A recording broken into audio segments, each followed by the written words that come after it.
Think back to high school. What do you really remember?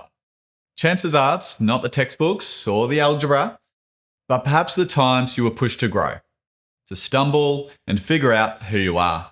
In this episode, I'm super excited because I sit down with Steve Centra, my former high school principal, whose journey in education has been defined by deep belief in young people's potential.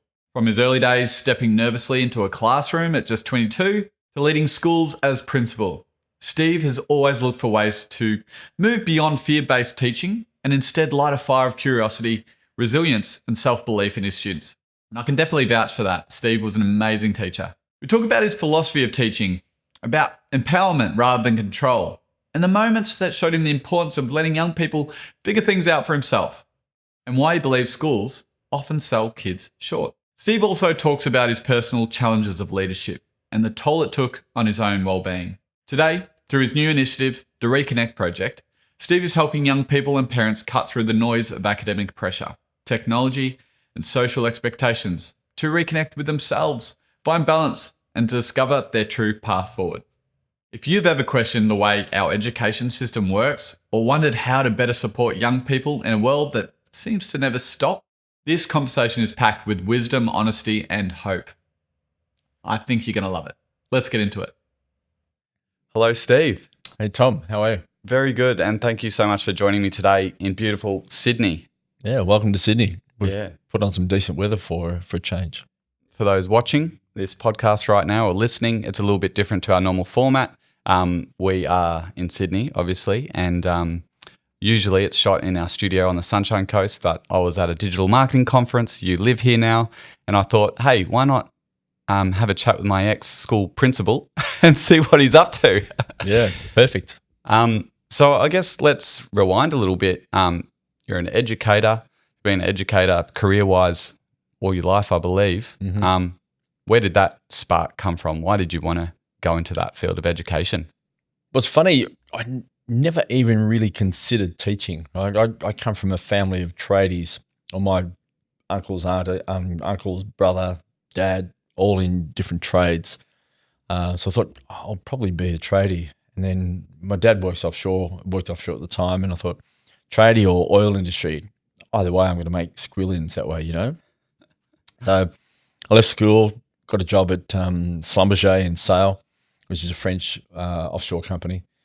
Thought this is my ticket to a fortune. Oil industry went bust. It was a really difficult time in Sale. Everyone was put off from the company, so it was last one on was first one off, and I just happened to be the last one on. So I had my brand new Red Wing work boots, rig boots, and all my gear, and never got to use it once. And so I was sacked. And I look back on that now and go, well, it was fortuitous because uni started the very next day. And I went to my uncle Pete, who was the careers advisor at the school at the time. I said, Pete, what do you reckon? He said, why don't you try teaching? Okay, so I tried teaching, and I loved it. So, I sort of fell into that profession, I guess. What was it that you loved about it? Like, what was the first spark where you thought, this is a good career option? I didn't like the study so much. I remember sitting in a lecture hall theatre, and there was a lecturer down the front reading from our textbook. So that was the lecture. It was just reading notes. I thought, this isn't teaching. I didn't understand the word pedagogy then, but if I look back now and say that was the worst pedagogy I'd ever seen, which is the science of teaching, And the class, ironically, was called Classroom Management 101. And so here's this lecturer at the front of the room. Everyone is either in the lecture theatre is either asleep or eating food or talking. And I'm going, hang on a minute, this is classroom management? What's going on here? Anyway, so I struggled through the course, through the units. And I did my first prac unit at Sale High School. And my supervisor came down, and the minute I walked into that class, I felt comfortable. There was a bunch of year 11s, I think, in an English classroom. And I felt so comfortable at the front of that room, and I loved the interaction with the kids we were studying, I think it might have been To Kill a Mockingbird, and I just loved that interaction with the kids, and it was feeding me, but I was feeding them at the same time, and there was this great interaction, and I just felt like I was in the zone, you know. And at the end, my supervisor wrote up my report, and he just wrote, well, there's lots of really nice comments, but he said, "You're a natural," and that's how it felt. You know, it felt so natural, and it was where I loved being. And I've always loved being in the classroom. It's had its challenges. You know, my first day of teaching was in an all girls school, and I remember walking into the classroom, and there was 32 year 9 girls there, and I was 22 years of age, and I'm thinking, oh my God, what am I doing here? That was the toughest teaching year of my life, but the best and the most rewarding, because probably the tougher it was, the more I had to sort of dig deep to find solutions to different things that were challenging me. So, you know, the spark, I guess, was that, you know, that interaction and seeing their response and the levels of engagement in their eyes and their curiosity, and them wanting to ask questions or challenge me, which didn't happen often enough. You know, I think that's always been a challenge for me, is trying to get kids to, I say to them, you need to challenge me. You need to ask questions. You need to not just accept everything I say as gospel. I want to see you think. And when I see kids do that's the spark right there. And I think I told you my quote about, you know, lighting a fire or filling a bucket. I guess that's always been my mantra in teaching, is to light that fire in young people. I think we sell them short too often. I think they're far more capable than what we give them credit for, or far more capable than the system gives them credit for. And I don't think it stretches them enough.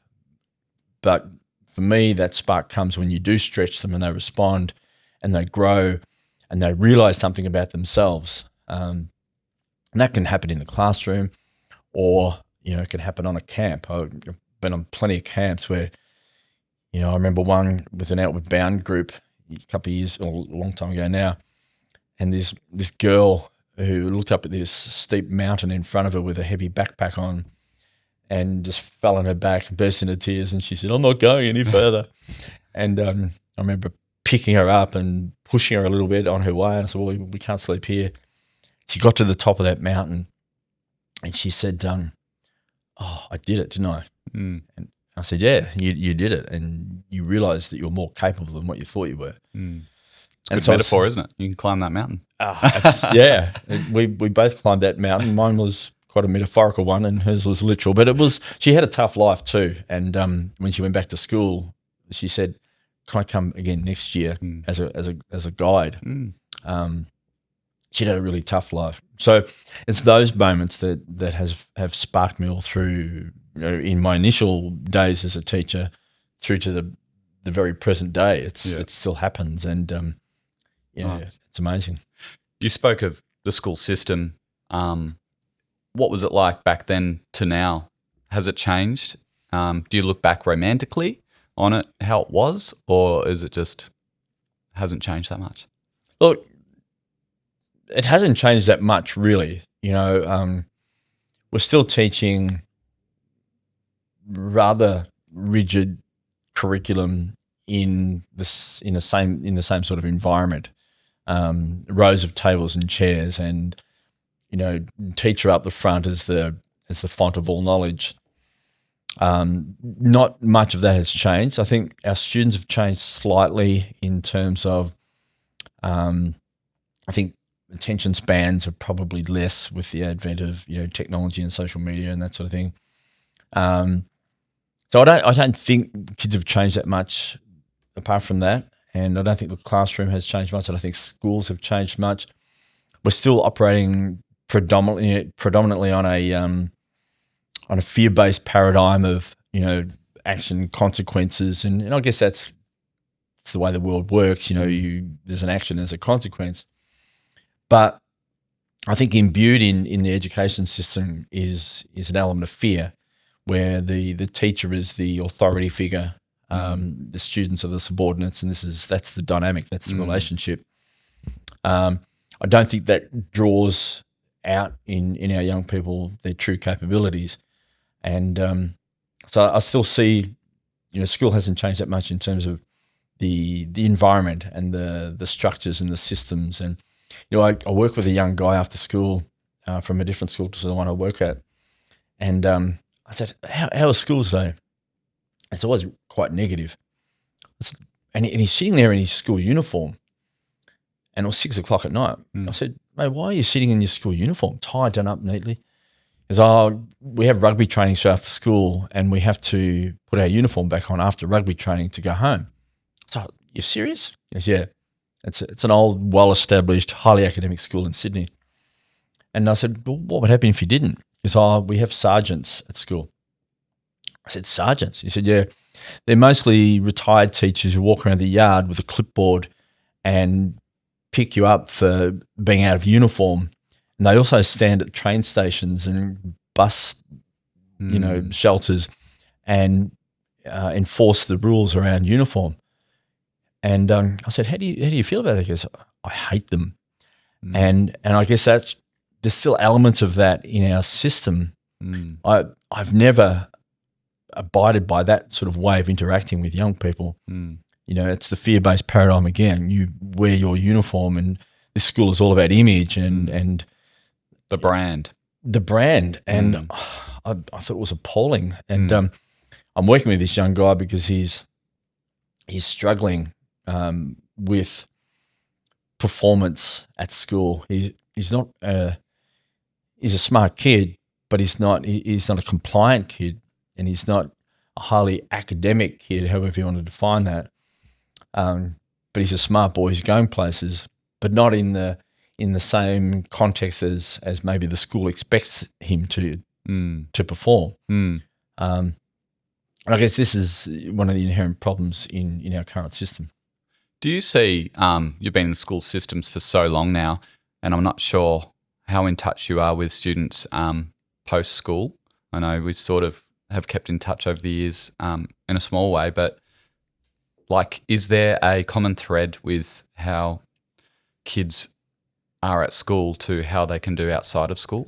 Non-compliance might be a good thing in some ways. You hear of successful entrepreneurs often are breaking the rules and not really abiding by what's, is there some common thread there? Or, and I'm not saying success should look a certain way, but happy and healthy people in their lives, Yeah, I think for a lot of young people and ex-students that I've spoken to, once they leave the system, there's a realization that that wasn't necessarily how the world works. And, when I was a principal down south, I used to get the ducks from the previous year to come back and talk to the kids. And every time they would say, don't stress over your ATAR. Once you finish school, no one asks you anymore. There's so many different ways to get into uni, so many back doors, et cetera, et cetera. I was scared to death in year 12 about my score. Yeah. I don't know where it came from, but it was such a focus. It just felt like that. And it just felt like the end of the world if you didn't get into your course at university or whatever it was, which is just not true. When did you realize that it wasn't true? When I probably the following year when I got a traineeship at a TV station. Yeah. And I realized I didn't actually have to go to university at all. It doesn't take long, does it? No.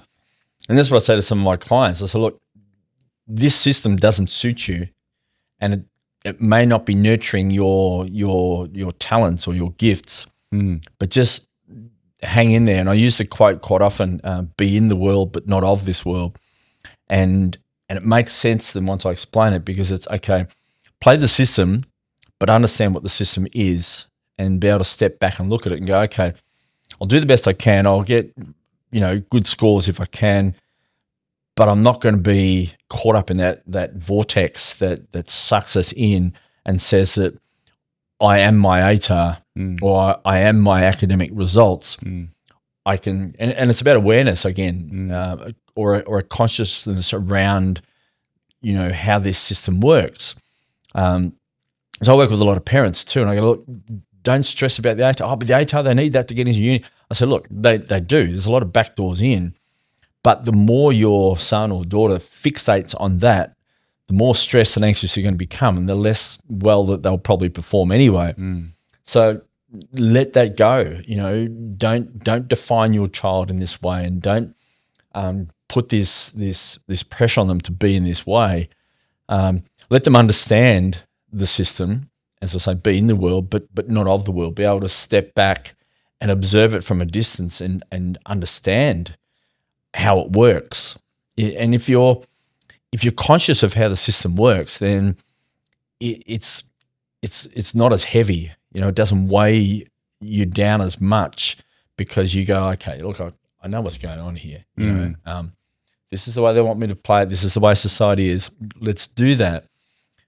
But I'll still work on me and getting to know who I am, and knowing that the true self is something quite different and unique than, you know, just a score or an academic result or a career even. I do a lot of careers guidance at the moment too. The young people will come in and especially at the school I'm at now, which is highly academic. I say, well, what do you want to be? And they go, oh, it's doctor, lawyer, engineer, dentist. I throw in teacher, and they look, no. What's wrong with being a teacher? You seen the salary on that? Yeah, exactly. And then over 2 schools I work at, I work with like over 200 year 10 kids. 2 of them have only 2 of them have ever mentioned an interest in trade, right? Becoming a tradie. So anyway, where does that come from? Well, it's the demographic. I think it's you look at the parents and a lot of professionals, and I think there's this sort of perception that it's a lesser job. I go, hang on a minute, you need to figure out who you are. If the trade is the thing that's going to give you that spark, then you do that. Don't go, oh, I'm going to be a doctor because it has prestige and status and earns big bucks. So one young man said, I want to be a doctor because I want to buy an Aston Martin. So, okay. And so never mind the sick people. Exactly. Focus on the car. He was being a little facetious, I think. But so I take them back and I go, well, okay, what are your non-negotiables in any job that you do? Forget the title, forget the labels. And so then we start talking about who they are as people. Do you like to collaborate with other people? Do you like to solve problems? Do you like to express your creativity? And so it's about trying to help them understand who they are, not just become part of a system that says, well, this is important and this isn't. If you go into a job because it's important but you're miserable, then your life path is going to be a bit challenging. Find the thing that you love. And there's this concept called, you've probably heard of it, Tom, it's a Japanese concept called ikigai. And so I put this up on the board, and there's the 4 components. The job that you can earn your money, the job that fulfills a need in the world, a job that you love, and a job that you're good at. And if you can bring all 4 of those components together, then you've got the ideal job. You might be good at it, but you may not love it. Yeah. You might be good at it and you might love it, but it may not earn you any money, or it may not be what the world wants. So that's the focus I put on career choice, because it's about understanding who they are, not just being a product of a system. All right, a quick word from one of our sponsors, and then we'll get right back to the show. Today's sponsor is... Oh, hey, it's me, Tom from Raw Lens. At Raw Lens, we create impactful video and stills content that captivates your community. If you're a business, organization, or individual with a message to share, then let's chat. Book your free Creative Spark session today at rawlensmedia.com. Let's bring your vision to life. Okay, back to me in the show. It's funny, like you bring up the Aston Martin car thing. Like, this is how a year 12 mind can work sometimes. Like, I remember that's such a stupid thing, like the type of car you drive. Like, I remember having the choice of getting an apprenticeship as a tradie or going into a traineeship at a TV network.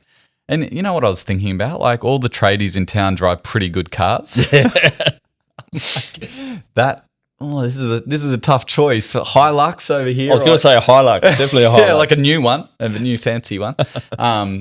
Yeah, it's shaking someone, I think, and thank God they got people like you guiding them, because they're the sorts of silly decisions we might end up with. What I loved about you is that you always challenge the status quo. You always question, like, is this the right way? And I remember in school, like, you might have just become the principal around the time I was in year 10 and 11 or 12. Yeah. And you said, no more school bell. I always remember that. And everyone was like, how are we going to know when lunch is? And I think your stomach will tell you, Tom. I think your theory was, in the outside world, there's no school bells. You have to have that sense of responsibility. And I love that. I actually love that idea and concept. I think it worked. I can't remember. Worked beautifully, Tom. Don't ask the I won't mention his name, but don't ask the IT teacher that was at the school at the time, is a great bloke and I love him, but every day he would complain, you need to reintroduce those bells.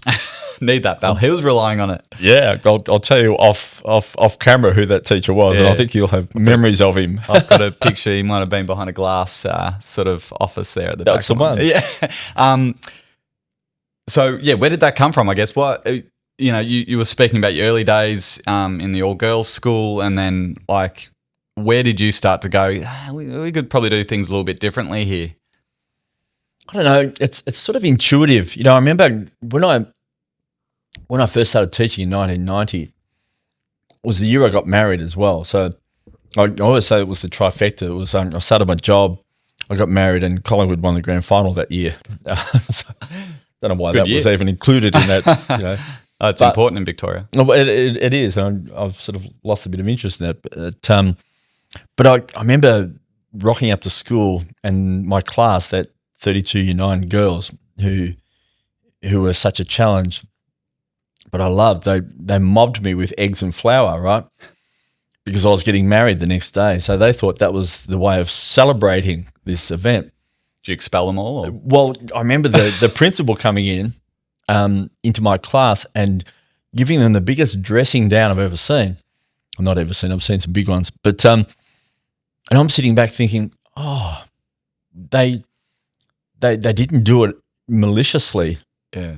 They did it out of this misguided sort of, well, I'll use the word love. I think there was plenty of love in the classroom between us, And I felt bad sitting there. And when the principal left, they said, Mr. We didn't mean anything by that. Mm.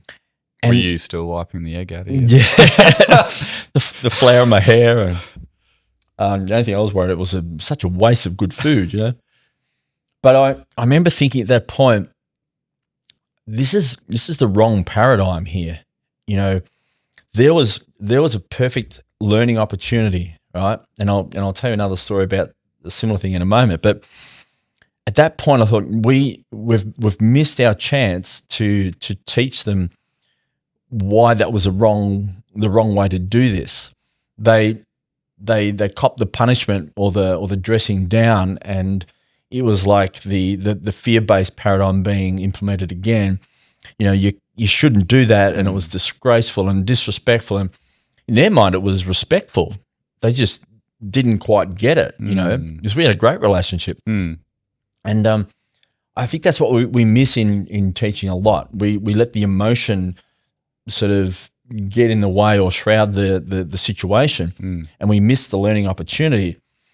Many years later, there was a bunch of Year 12 boys who, at the end of Year 12, had orchestrated left a window open, and they'd put a hose in the window and filled this classroom with water. They'd come back from the pub after celebrating, having a few drinks, and we'd send out letters and said, look, any shenanigans like that, and you don't go to the Year 12 valedictory, and you don't sit your exams here.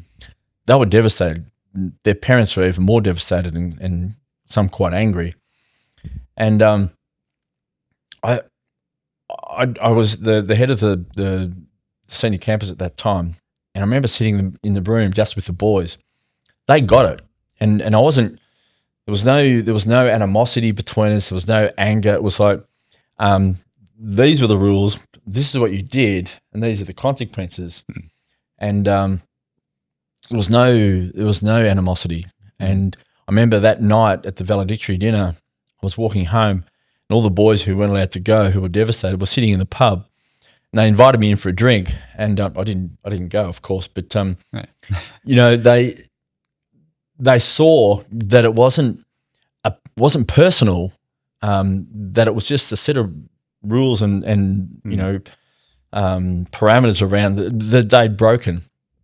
And so we sat in our room, and one of them, who was a great young man, he said, "Look, I made a mistake, and can I come back next year and talk to the Year 12s about, you know, how to behave?" Wow. Because what I did was a mistake. And so those two incidents, I think there's a contrast between, you know, us as adults exerting our authority and condemning young people for their behaviours, or taking the opportunity to teach the right behaviour without any sort of dressing downs or anger or animosity or hostility or emotion. No hierarchy. No, and it was just, okay, let's sit around here and figure out what went wrong there. And I think that's what young people need. They don't, because otherwise, if you do it the other way, and then it just becomes a lot of this. You know, we're just beating our heads up against each other. We go into defensive mode. We're all trying to sort of protect our territory, and it's all driven by fear. You know, I'm fearful of not being enough because you're dressing me down. Well, okay, let's get rid of all that judgment and fear, and let's just look at the situation objectively and figure out what went wrong here, and let's maintain the relationship. And you probably remember Vinnie Hall, who passed away last year, maybe. I think it might have been perhaps A couple of years ago. And I remember when I first started teaching, I asked him advice. I said, "Vinny, got any advice?" And he said, just let them know you love them, you know. And I think that's as simple as it can be sometimes. And that doesn't mean that you're lenient and you let them get away with things all the time. But it's not seeing it as a them and us relationship, but as more of an us, where we can sit down as adults and young adults and give them the guidance that they need and create the space that they need too. You know, I think the Catholic system does the guilt thing really well, okay? And when you make mistakes, then, you know, there's all sorts of consequences heaped upon you when you make mistakes. And there's a great Jesuit priest and author by the name of Richard Raw, and he's got a book called Falling Upward. And I love that concept of falling upward. He says that we learn by our transgressions, by our mistakes, and he says with people that and I use this with adolescents a lot. We learn to fall by falling. So let your kids fall a little bit. Let them make mistakes, and then you've got something to work on. And go, okay, what went wrong there, and how can we rectify that or do it differently? But I think they feel the judgment too much. And when there's, you know, I've never understood detentions and suspensions. I've been part of that system and I've imposed some of these things, but I think by and large it's useless, to be honest. And I think it's the fear-based paradigm as opposed to looking for the learning opportunities. Yeah. Have you read the book, The Courage to Be Disliked? No, I haven't. Oh, it's one of my favorites, and it speaks to this sort of subject of everything you're saying there is what I picture is a hierarchy of someone saying, don't do that, speaking down to the person, you can't do that, naughty, naughty, we'll suspend you. The courage to be disliked speaks to just being on the same level, and it's not paying respect when you do that. So, you know, how is that person going to learn? They're like, that person is saying they don't believe I can do the right thing. Basically, that's the message. Where it's like, no, what you're saying is what I'm hearing is that, no, I believe you can do the right thing. Yeah. No, that's ultimate respect to a child or someone younger than you is that, no, I back you in. You can do the right thing. You made a mistake, but you can do the right thing. And they go, oh, yeah, but I probably can. Yeah, absolutely. But yeah, the system sounds like it's, penalise, discipline, no, you're no good, you did the wrong thing. Yeah, and feel guilty for that. Yeah. We're talking a lot about teenagers and respect and how they can make their way in the world. you do that today and you work with them a lot at the moment. What challenges are you seeing that they face in today's modern world? There's a couple of big ones. I think the system is still pretty rigid, and a lot of young people, they have access to technology and the content that they are learning in a classroom. Some of them are wondering, well, why am I learning this when I can Google it or search it up on Chat GPT or whatever. So there's that going on. They're more conscious and aware of how the system is, and so I think that's a big challenge. I think with technology too in social media, there's a bit of a reshaping of the brain too in terms of attention spans and the dopamine hits that they're getting from their social media. Teachers can't provide that. They can't be the entertainer to such an extent that they need to maintain levels of concentration. So, I run a meditation class at lunchtime at Bondi, and it's all girls that come. Boys don't need it apparently, but it's all girls. And they come up there and they start talking about their last class and what assessments are due, and it's full on and it's huge, right? And so they've got that, and in their break time they're on their phones. So there's this constant sort of activation within them. They're never off; they're always on. And so I think that's a big thing. So I bring them in and I say, and I explain. You're mostly in your sympathetic nervous system mode. You're in that go, go, go mode. And if you stay there, you're going to be exhausted. And so we talk about parasympathetic and resetting the autonomic nervous system, and they leave completely different people. And I had a session last night with a young man. I said, look, let's do a non-sleep deep rest thing for 10 minutes because he was from school. I like how you phrase that. Yeah, not meditation, non-sleep, deep rest. Well, it's a slightly different thing. It's it's a combination of breath work and meditation. So it's an intensive 10 minutes, and so like the girls at school, at the end of that 10 minutes, you could see he was just visibly calmer. I said, "How do you feel?" He said, "Oh, yeah, I feel great." And I do that a bit with some of my young clients who have been to school or they've had a busy day. So in answer to your question, one of the biggest challenges I think is being in that state of mind where it's go, go, go, always trying to do, accomplish, succeed, complete. And so I do a meditation where I say, look, leave all that at the door. And I even got the girls to write it down the other day. All the external demands and expectations, write it down on a bit of paper, screw it up, throw it down the stairs, leave it there. And we're just going to, for 20 minutes, we're just going to go within, listen to our inner voice, forget all the expectations from the external world. And I think that's the biggest challenge for these kids. And so, because only then you can think clearly and that's right, and connect with what you actually want and not the car you want to buy or the whatever's on social media. But yeah, and to accept or to be aware of who you are, accept who you are, and love who you are, regardless of all that.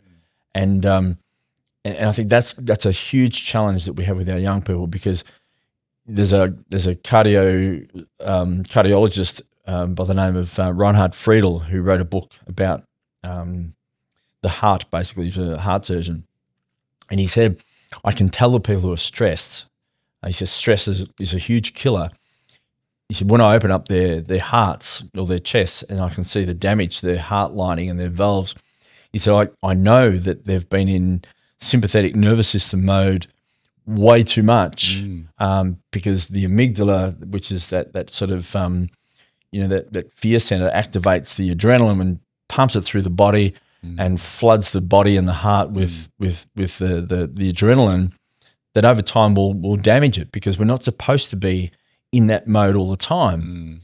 And so, again, in answer to your question, I think that's the biggest challenge we have with our kids, is trying to get them to find that balance, because when they're bored or when they're idle, they resort to their phone.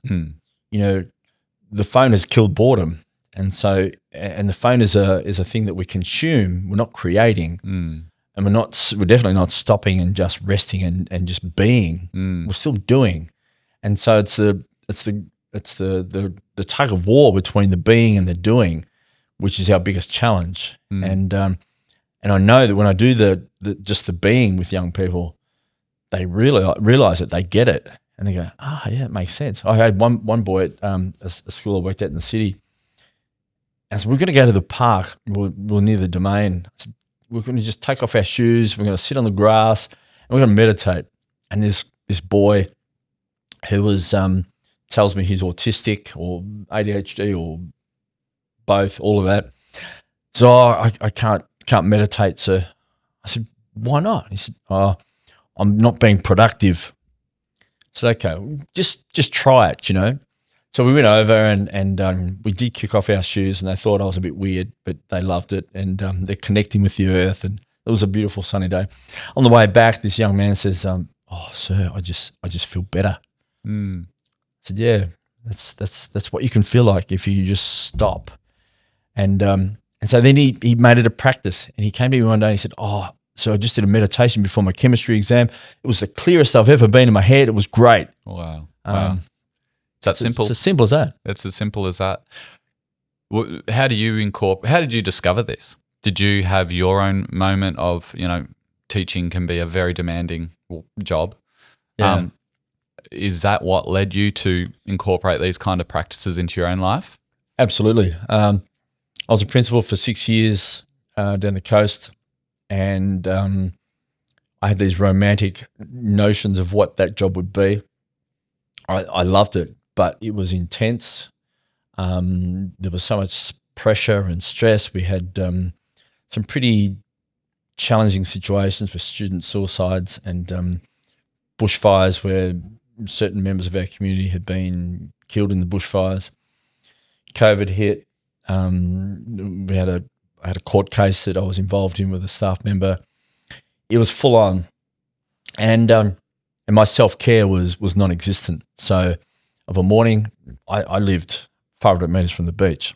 I should have gone for a walk or run or a surf every morning, but instead I'd get up at 5 after not being able to sleep too well, and I'd read my emails, plan the day, go to work, do more, come home, and probably self-medicate a bit too much. I'd have a beer and that feels all right. I'm starting to forget the day, so I'd have a couple more, and then I'd have a couple of wines with dinner, and then I might have a whiskey to finish off with. And I was just self-medicating. I was just trying to forget my reality, because I knew when I went back to school the next day, it would start again.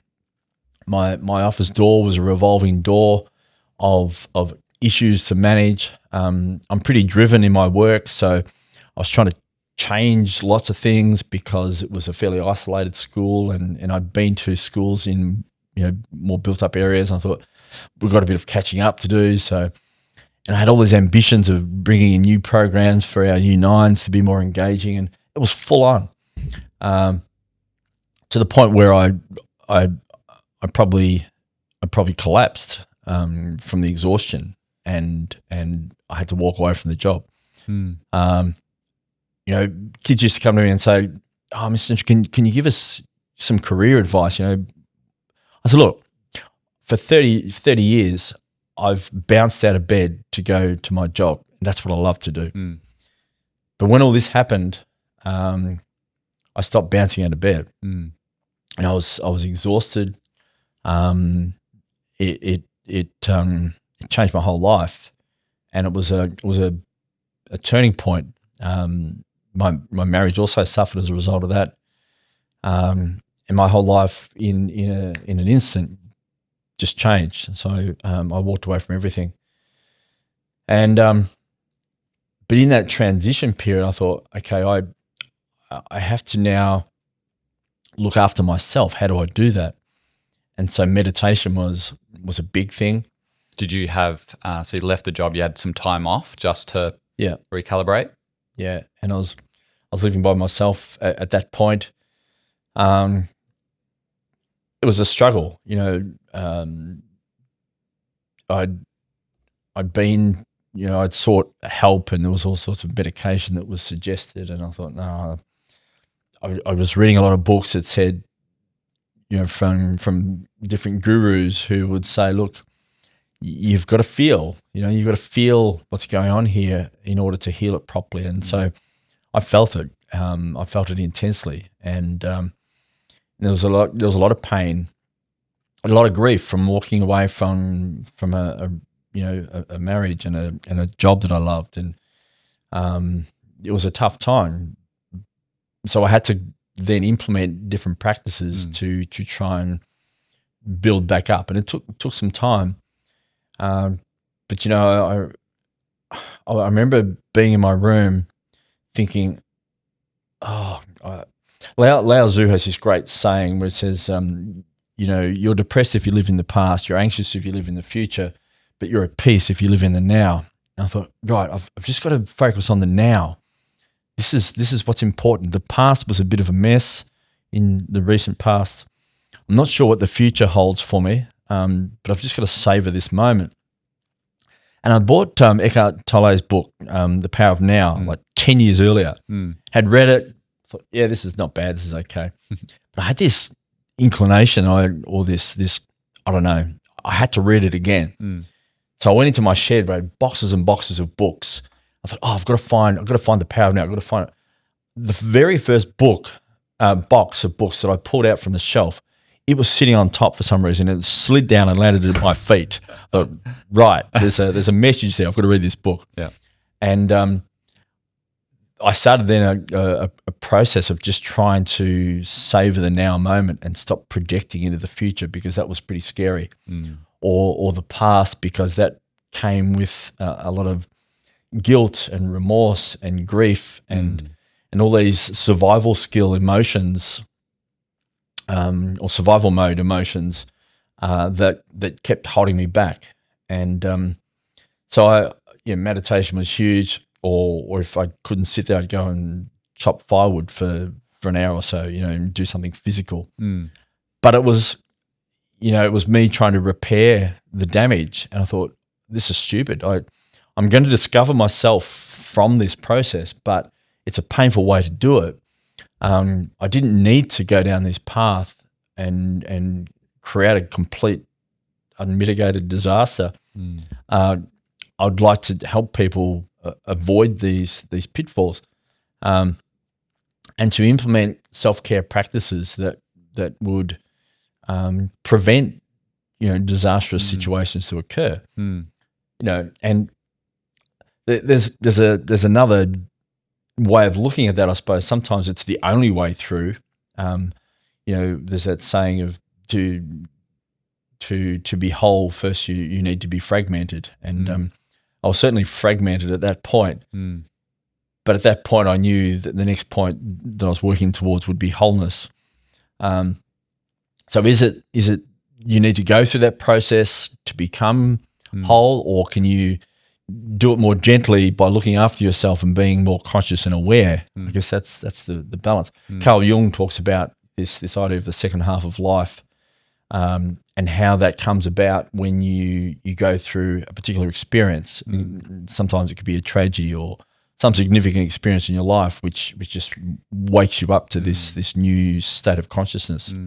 I think that's what had happened. But you know, so I guess then I thought, well, okay, I'm implementing these things for myself. I'd love to do some of this stuff with young people. So I started promoting myself as a life coach.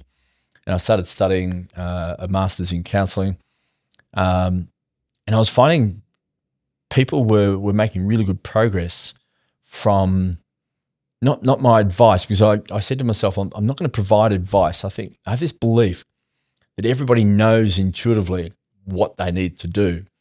My job was to help them discover that. So it's about asking the right questions and trying to draw out of people what it is that they already intuitively know, but may not be willing to admit. I had a client who she sat with me in the first couple of sessions. She goes, I've got this boyfriend and he does this and he treats me like that. And what should I do? So I'm not going to tell you. We'll figure it out, as we go along. And a year later, she rings me. She said, I've got rid of the boyfriend. I said, oh, really? She said, you knew I needed to do that, didn't you? I said, yeah, and I think you did too. But she had to discover that for herself. Yeah. And I had to draw that out of her. And it's that old saying of, you can teach a person, you can give a person a fish and they'll eat for a day. You can teach them how to fish and they'll eat for a lifetime. And I guess that's the philosophy I try to espouse. Well, this is very embarrassing for me, but I think by default, if I have a few beers with friends, I go into this inspiration mode. I should say I used to. I think I'm getting better now, but talk about, you could do this and give advice and all that bullshit. And I think I've come to that place now too where I'm just like, you know what, work it out yourself. Yeah. Because no matter what, I could say some really cool things. And, it's ironic we're doing a podcast, but it's not advice. It's work it out yourself. You got to go through the mud a little bit, I think. And again, to the courage of being disliked, read the book if you haven't. It's about giving respect to the person that you can do it. You have empowering them to work it out. Empowering, exactly. Yeah. Yeah. Anyway, sorry, got sidetracked, but I think that's important. It's very important, and this is the battle I face with parents at times who, with all the best intentions, are going, well, no, my son just needs to do this, and they should do that, and he should give up drinking, and he should study harder. And I go, well, how's that working? You trying to force that? Well, it's not. Well, what's it doing? Oh, we fight a lot. So you're damaging the relationship. I said, step back. Just give them the space to figure it out. You don't desert them. You walk alongside them. Just give them the space. But if we give advice, I've had so many parents in my office say, well, I think you should study chemistry. And I think no. Change the language.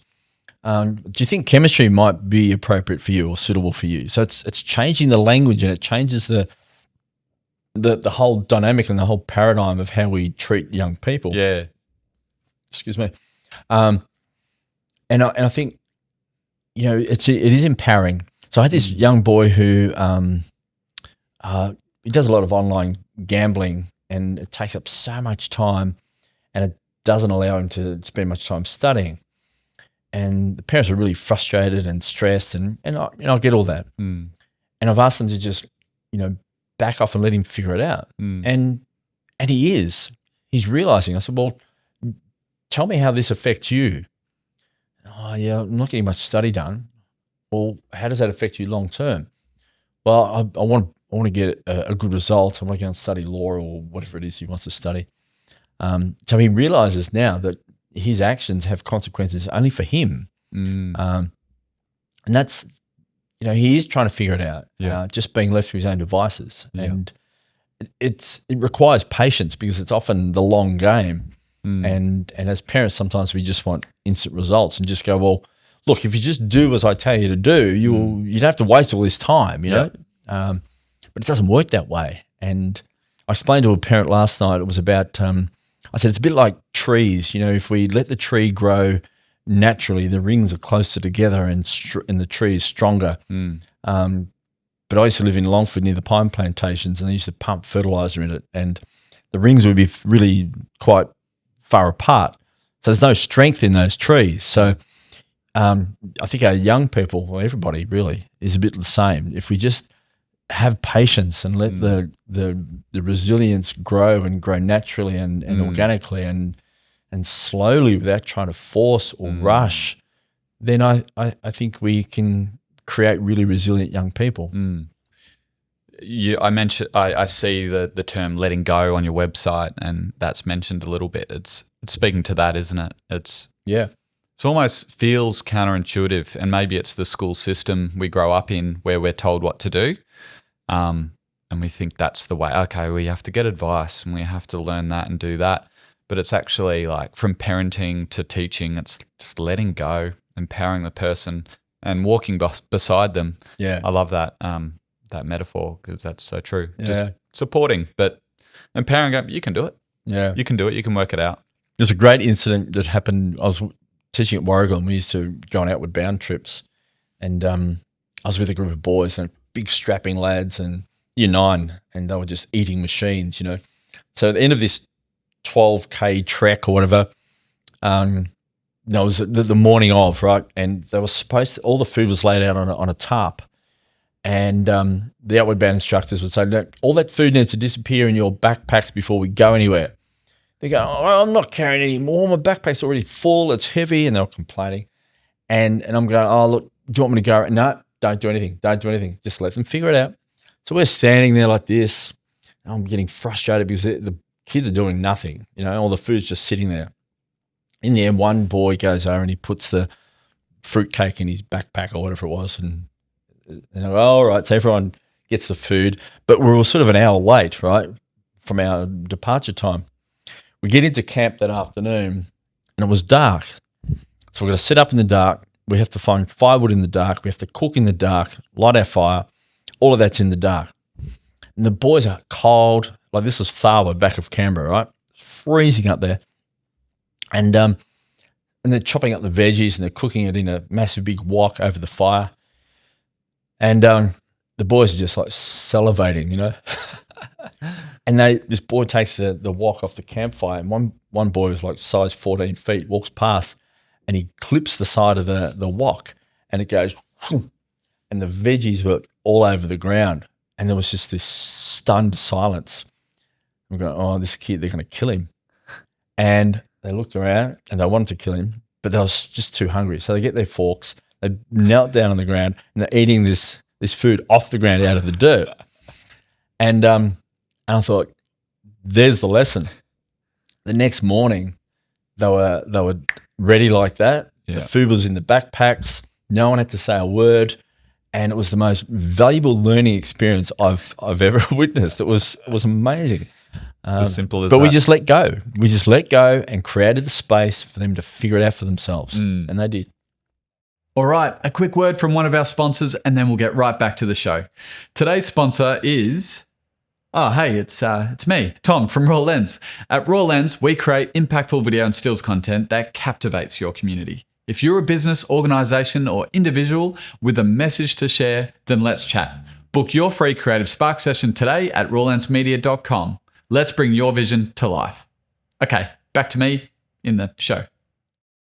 What does your daily practice look like? And can you recommend, I guess, an easy way for people who've never meditated before or done any of the taking their shoes off in the parks? Where do you start? Look, I think meditation is different for everybody. And some people have this idea of when I meditate that, you know, I need to empty my brain of all thoughts, and it's not like that. For me, the most important thing is to recognize when I'm starting to feel exhausted or in that agitated sort of sympathetic nervous system state, and to pull up and stop. So, you know, if I'm teaching at a school, which I was last year, teaching classes, I'd come home and I'd just sit in the chair, and I probably got out of the routine of a daily morning practice because I was rushing off to work. But that's the first thing, I think, recognizing when you're starting to unravel or spiral, and just press the pause button. And that might be like I did with that young man last night, the non-sleep deep rest. Andrew Huberman, I don't know if you've heard of him. Yeah. He's amazing. And some of his stuff I find quite helpful because it's all scientifically backed and researched. And it's not new, a lot of it either. I think it's been going for a long time. But to sit in a chair for 10 minutes and do a non-sleep deep rest, or if you're, you know, going into an exam or something stressful immediately, there's the physiological sigh. So there's those sorts of breath techniques that are really helpful for young people, and I try to teach them that. For me, I find, like, I run a fair bit now, and I find the endorphins that are created from a really good, vigorous run are so important. And I see a lot of young people who are probably not active enough, not getting the heart rate up, not sweating, far too passive, and I think that's unhealthy. So it's about finding what works for you, but just taking a moment just to stop wherever and however you do that. And there's plenty of podcasts, plenty of YouTube clips out there and so on that can help you find the meditation style that you like. I've tried everything with the kids at school, from coming out with mantras to just sitting and doing nothing to a bit of yoga nidra. There's so many different techniques out there, but I think I remember reading, and the idea was to make your life a meditation, and I like that idea because it means trying to just be present in every moment as much as you can, instead of being in the past, being in the future, worrying about your results, worrying about what's next, and just existing here and now, and that's a meditation in itself. And these kids who sit in classes and are constantly worried about their ATARs. I go, well, I used to play football, right, AFL in Victoria, and our ultimate aim was the grand final.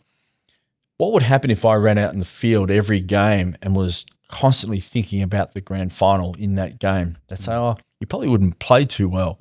I said, no, because my mind is in the future, and I'm worried about the future. I'm not here giving everything I can to this moment here. It's the same for you in a classroom. Just try to keep bringing yourself back to the present in the classroom so that you're learning. Or if you're talking to a friend, try to bring yourself to that moment right then. It's the only one that exists. As Eckhart Tolle puts this beautifully, that the now moment is the only moment that exists, and lots of gurus are saying that. But so that's a practice. It's just trying to be aware in every interaction that you have. And for young people, one of the biggest challenges that I'm working with a lot of them is being able to put their phone down. And do you find them? We were talking a bit about this off camera. Are they searching for it now because they're flooded with Tinder and social media and all these, just phone screens all around us all the time? Are they actually looking for a break? And are they more open to it, or are they just too ingrained in it? I think, down south, we implemented a camp called the Digital Detox Trek, right? And the kids will complain because we said, no, you can't take your phones. And they said, oh, we can't survive without our phones. It's going to break my 365-day streak on Snapchat or whatever. Within an hour, they were saying, oh, this is great. I don't have to check my phone. And so in answer to your question, when they're exposed to it, they realize that this is what they want. But some of them aren't standing still enough to make that realization. So, this young man that I worked with last night, I said to him, he's on his phone when he has breaks and so on, and he struggles to put it down. But he said, I think I know I need to now. And so there's a growing awareness because we've sort of triggered that. I think a lot of people just go down the path of, well, this is how it is. And I ride the metro to North Sydney, and I look down 4 cabins and every person's on their phone. And I don't think they realize that they probably would like to be off it more. But when they're exposed to that opportunity, like the Digital Detox Track, there's a realization, this is how it feels to be not on my phone for 30 seconds or 3 minutes or 5 minutes or whatever. It's exhausting. And there's that constant stimulation, and the dopamine hits, and we sort of, we adjust our baseline dopamine levels, and there's more and more research coming out around all that. And I think, again, in answer to your question, I think there's a realization with our young people particularly, because they're great at realizing stuff because they're open, that they do need to put it away occasionally. And we as adults in these educational institutions, I think we have a responsibility to expose them to those possibilities, and then for them to go, yeah, right. So I've worked at some schools around Sydney that don't have phone bans. And so you've got kids at recess and lunchtime all on their phones. And I'm looking at this, I'm going, oh, this is crazy. I don't understand how that works. It's too hard. It's in the too hard basket because rather than try to police it, they go, oh, just let it happen. So there's this. They need those teachers with clipboards running around. The sergeants. They need the phone sergeants. Yeah, with taser guns or something. But we need to bring the awareness as educators. We need to just create that space for them to realise themselves. If we go zero tolerance, get off your phone, I'm going to confiscate it, well, then they're just going to go, well, up yours and not going to do it. But if we give them the research and the opportunity and create that space, they're smart enough, or they're smart people, they'll say, well, yeah, okay, I need to get this balance right. At the moment, it's consuming me. Thank you. You've been so generous with your time. I realise it's your day off today, and so I appreciate your time chatting on all these topics because I've got young kids and I want to learn myself and be able to support them in their teenage years when we get to it. Can you tell me a bit about, you've touched on it a little bit, but tell me about what you are doing now. You're working in schools, but you're also doing workshops and working with parents.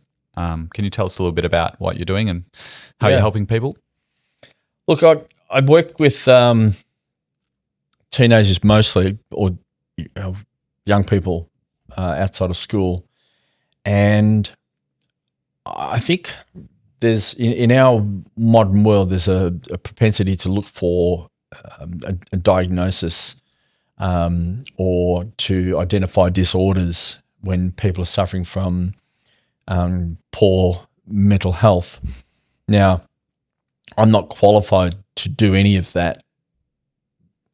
So my approach is to, I'm a big advocate for the teachings of Gabor Mate, who says that what's going on with us mentally is neither genetic or chemical, it's experiential.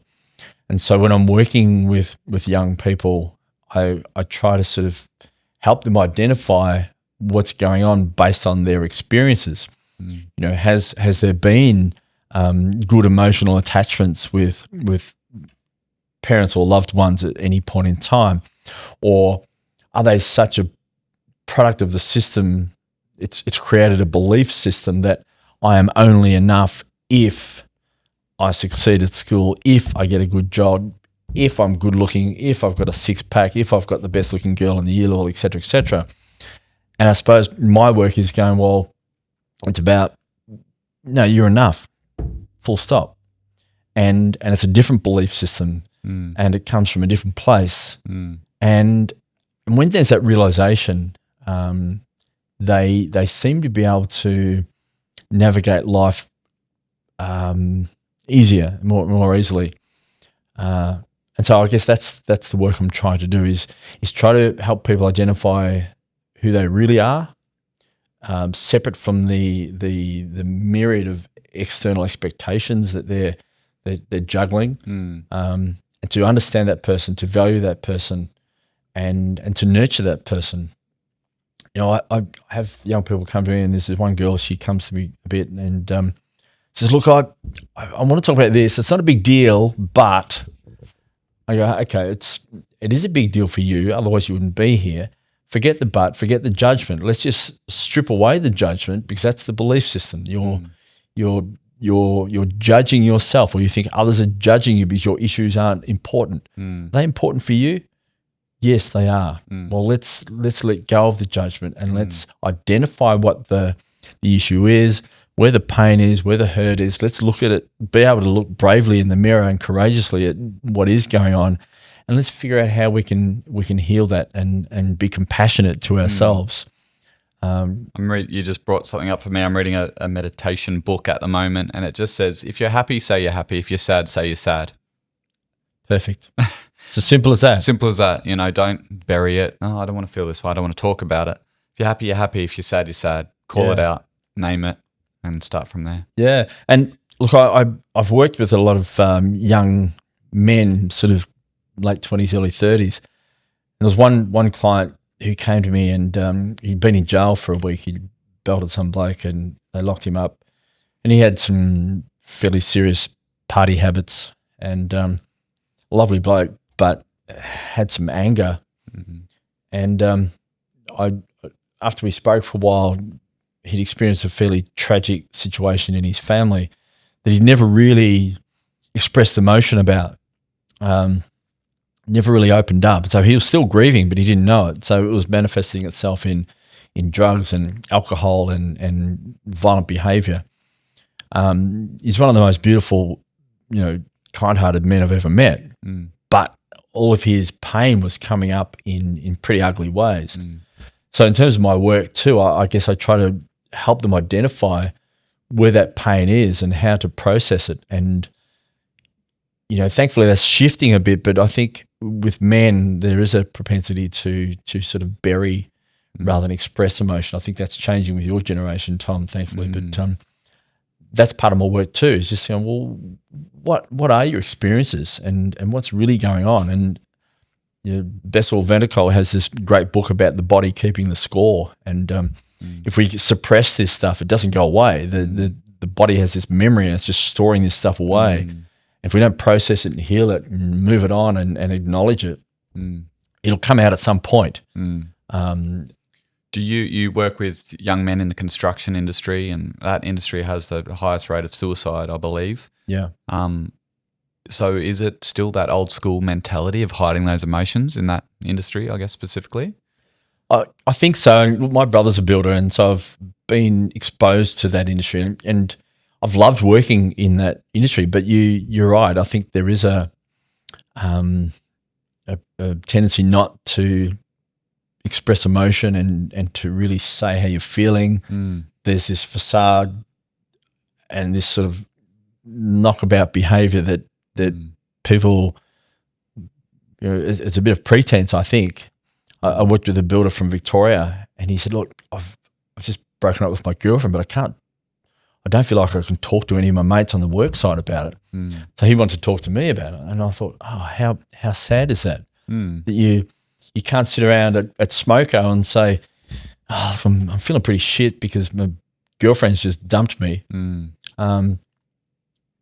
He didn't feel comfortable in that space to talk about it. Maybe that's not the time either, but I think there is a suppression and there is a masculinity that is a bit restrictive. And I've never liked the term toxic masculinity. I don't think it's helpful, but I do think that men are sometimes restricted by their definition of what it is to be a male. That's what they've been taught. It's experience again, and there's no blame. It's just going, well, okay, how can we shift this? How can we improve this? And what are the benefits of actually letting those emotions come up and be explored and expressed and to be able to have a cry in front of someone else, In my experience, especially where we grew up and lived a lot of our lives in Gippsland country, Victoria, it's alcohol, isn't it? That's the only time when there is a big drinking culture there, and for better or worse, that's the moments when people actually connect and can have the liberty to discuss those things. But otherwise, definitely not. Yeah, you're at the footy. That's what we're talking about. We're not talking about our emotions, Yeah, I don't know how you break through that culture, but there's a great organisation in Newcastle called #TalkToMeBro, and I love the work they're doing because they have these ice baths on the beach and meditations on the beach, and I was attending those for a while when I was living in Newey, and I walked up to this group of blokes who I'd never met in my life. I'd spoken to one via social media, and they all embraced me with a hug the minute I walked up. And I thought, this is a good place. And I've watched their organisation grow over time, and they run quite a few retreats. And it's on Instagram, so it's little snapshots of what's going on there. But there's plenty of emotion being expressed, and there's plenty of processing of pain that a lot of these men are obviously been hanging on to for a while. And I think those organisations are the way forward, and I think they do an amazing job. Yeah. Can you be too emotional? Because I cry at the drop of a hat. Me too, Tom. And I think, I say to clients, crying is healing. And I'm quite an emotional person too. And I probably used to feel a bit funny about that, but I don't anymore. Yeah. It's just the way I am. Like The Lion King is a very emotional movie. Absolutely. I'm watching these cartoons with kids, and I'm like, gee, Yeah. this is. Don't watch Red Dog then. Have you ever watched Red Dog? Oh, I watched that a long time ago. It's a Western Australian Yeah. one. Yeah. Bit of red kelpie. And I used to have a red kelpie that I had to put down. So, Yeah. a film like that, I just Triggering. Yeah. It's terrible. But, and I have young men that I work with who say, I've been told I'm too sensitive. Who defines that for you? You feel how you feel. I say to them, if you're hungry right now, can you stop feeling hungry? Can you just switch it off and go, I'm not going to be hungry anymore? Well, no, you can't. And if you feel sensitive, then you feel sensitive, and you're more sensitive to whatever's happening in your life. There's nothing wrong with that. It's who you are. Yeah. Maybe there's some pain that needs to be resolved, perhaps that is causing that, perhaps, or it's just the way you are. We don't need to apologize for it because we're not fitting the masculine, stereotype or ideal. I think we just need to be more accepting and open of the way people are, whether they're male or female or otherwise. Yeah, I love that. Steve, your business is called the Reconnection Project. Can you explain what that means? When I went through a particularly difficult time, I realized that a lot of my work, particularly in schools, was conforming to a particular way that I thought I needed to be. And I probably woke up at one point, I thought, that doesn't resonate anymore. It didn't mean that I didn't want to work with young people. It just meant that I didn't want to be a cog in a system that was quite rigid and demanding of how they thought I needed to conduct my work. So I embarked upon a journey of reconnecting with myself and figuring out who I was. And that was pretty painful because there were some consequences and some costs associated with all of that. But then I thought, well, figuring out who I am has been, whilst it's been a tough journey, it's been quite an important journey to take. And I've always been a person who I'm not the type who just wants to get on a set of train tracks and head in the same direction and be comfortable. I've moved around different schools, and that's been challenging because you have to reestablish who you are and your reputation isn't known and all that sort of thing. So being uncomfortable is really important, but in that discomfort, you figure out who you are. And so reconnecting became for me a key theme, but firstly reconnecting with myself so that I could be as whole as I can be, and I've still got some work to do, but that's the aim. And once I reconnect with myself, then I am better in my connection with others. I can be fully present and real and true, and not wearing masks and being real. And then the third component of that is connecting with the natural world.